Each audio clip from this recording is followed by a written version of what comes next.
Halo teman-teman, pernah tidak merasa kesal pada tokoh publik, lalu menemukan akun media sosial yang seolah mewakili kekesalan itu? Akun yang menyindir tajam, mengkritik, bahkan menyentil harga diri seseorang. Kita menjadi tertawa dan terhibur, bahkan tidak segan untuk membagikannya. Lalu, pernahkah kalian bertanya apakah ini masih termasuk dalam kebebasan berpendapat atau sudah menjadi ujaran kebencian? Media sosial memang memberi ruang untuk kita berekspresi, menyatakan pendapat, dan mengkritik orang lain. Tapi bukan berarti tanpa batas. Kita punya hak untuk berekspresi, tapi juga memiliki tanggung jawab untuk tidak melukai orang lain. Jika kita tidak berhati-hati, kita bisa ikut menjadi pelaku ujaran kebencian yang tidak hanya menyakiti, tapi juga melanggar hukum. Menurut Komnas HAM, hate speech adalah ekspresi yang menyerang martabat seseorang atau kelompok atas dasar ras, agama, gender, dan sebagainya.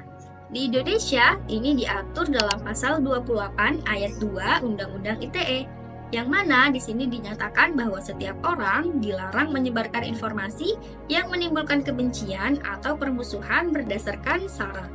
Artinya, ada garis batas yang jelas antara kritik yang membangun dan ujaran yang menjatuhkan.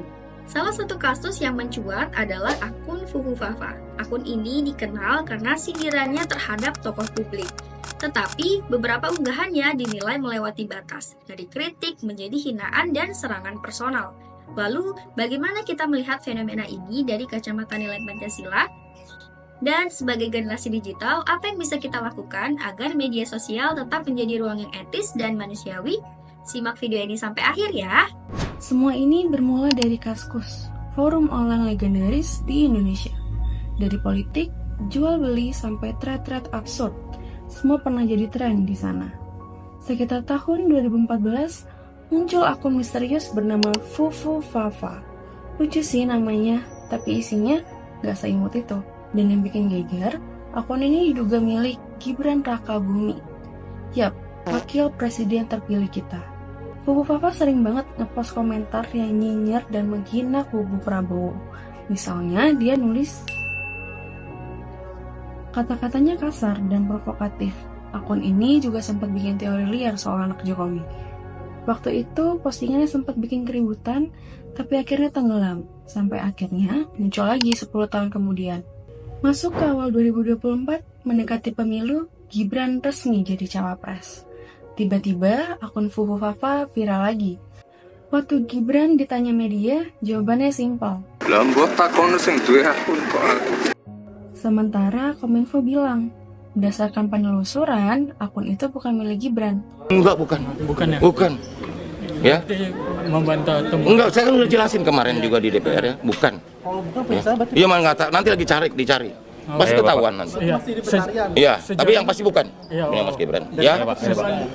apa? Buka aja. Daftar itu bukan. Ada dari tim kan ngecek, Oh, melakukan iya. pengecekan.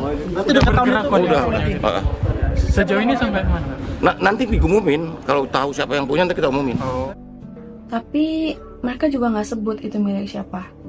Investigasinya nggak transparan, netizen tambah bingung. Buat sebagian orang, ini mungkin cuma drama internet. Tapi sebenarnya ini menyangkut etika politik, jejak digital, dan ujaran kebencian.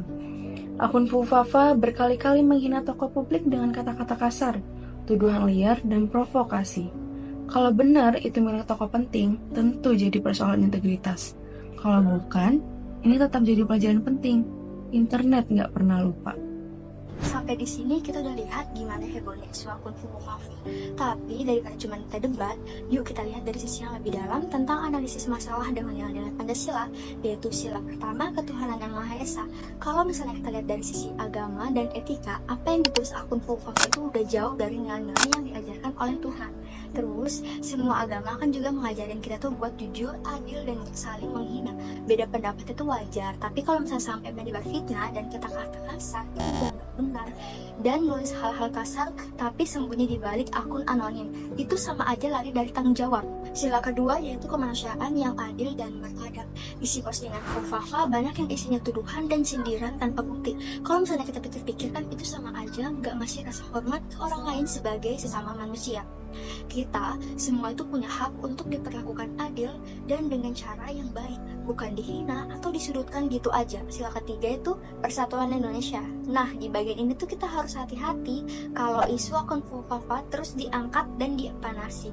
Apalagi ini muncul lagi pas momen politik tuh sensitif. Kayak pas Gibran baru terpilih jadi wapres kemarin, jadi wapres kita sekarang itu bisa aja bukan muncul dengan spontan, tapi itu ada yang sengaja mainin biar publik tuh kebawa emosi. Sila keempat, kerakyatan yang dipimpin oleh hikmat kebijaksanaan.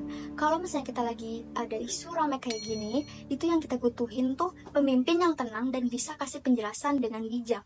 Tapi yang kejadian ini tuh Gibran malah jawabnya singkat dan terkesan ngegas, kayak nggak penting gitu. Terus dari Kominfo juga nggak ada sama sekali penjelasan yang jelas soal hasil forensik atau siapa di balik akun itu. Padahal kan publik tuh butuh kejelasan biar nggak makin bingung atau tertarik ke hoax. Sila kelima, keadilan sosial bagi seluruh rakyat Indonesia. Terakhir nih, itu soal kejadian, khususnya soal informasi yang adil buat semua orang. Masalahnya kita tuh nggak semua bisa akses informasi yang lengkap dan cara cek tahu kebenarannya itu gimana.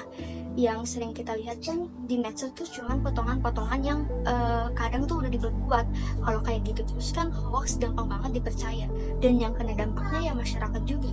Padahal semua orang tuh punya hak buat dapat info yang jelas, lengkap, dan tidak menyesatkan. Setelah memahami pelanggaran nilai Pancasila yang tercermin dalam kasus ini, penting bagi kita untuk melangkah lebih jauh dengan mengevaluasi secara kritis bagaimana seharusnya masyarakat, institusi, dan individu bersikap dalam menghadapi fenomena ujaran kebencian digital. Sikap yang seharusnya kita tempuh, yang pertama adalah membedakan antara kritik dengan ujaran kebencian, yang mana kritik bertujuan untuk memperbaiki, kritik yang membahas ide, kebijakan, atau tindakan bukan menyerang identitas, personal, atau menyebarkan fitnah. Sikap bijak yang harus kita lakukan adalah membiasakan membedakan antara argumen logis dan serangan emosional, menggunakan fakta, bukan ejekan, mengevaluasi kebijakan, dan bukan menyerang kehidupan pribadi. Yang kedua, waspada terhadap rekayasa dan manipulasi informasi. Dalam kasus fufafa, postingan lama digunakan kembali dalam konteks politik baru. Ini adalah contoh arsip digital yang dimanipulasi untuk framing ulang opini. Ini bisa menyesatkan karena konteks 2014 sangat berbeda dengan 2024. Banyak orang juga tidak memverifikasi sumber atau sejarah unggahan tersebut. Sikap bijak yang seharusnya kita lakukan adalah jangan langsung menyebarkan tangkapan layar atau narasi viral. Periksa asal-usul, waktu unggah, dan motif di balik penyebarannya. Yang ketiga, mendorong transparansi dari institusi negara. Kominfo tidak memberi penjelasan teknis soal hasil investigasi, padahal ini penting untuk membendung spekulasi publik. Ke kasus datanya kan dia tahu yang akses dari IP mana. Cuman IP itu nggak menjamin bahwa itu pasti orang yang bersangkutan. Ketertutupan semacam ini justru memperkuat ruang disinformasi. Sikap bijak yang seharusnya dilakukan adalah dengan mendorong lembaga publik agar membuka proses investigasi digital secara transparan. Kritis terhadap institusi bukan berarti membenci, tetapi memperjuangkan akuntabilitas. Yang keempat, menolak budaya fitnah politik. Menggunakan akun anonim untuk menyebar ujaran sarkastik dan tuduhan personal itu bukan kebebasan berekspresi, tapi itu bentuk pengecut digital.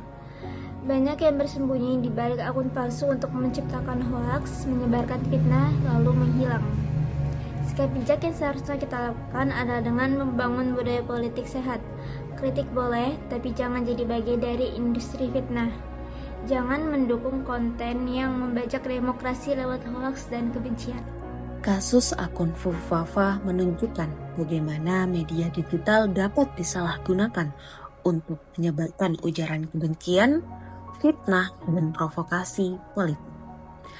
Terlepas dari siapa pemiliknya, konten semacam itu jelas termasuk hate speech dan berpotensi melanggar hukum. Dari kasus tersebut, kita sebagai mahasiswa harus bisa mengambil pelajaran penting bahwa kebebasan berpendapat di ruang digital tetap memiliki batas dan tanggung jawab. Kita harus bisa membedakan antara kritik yang membangun dan serangan yang merusak. Kita sebagai mahasiswa harus bisa memberikan kritik yang baik, yang berdasarkan fakta disampaikan dengan sopan dan tidak menyerang pribadi. Sudah waktunya kita membiasakan diri untuk berkomunikasi secara bijak dengan cara yang sehat, adil, dan menunjukkan bahwa kita punya pemikiran yang matang sebagai kaum terpelajar.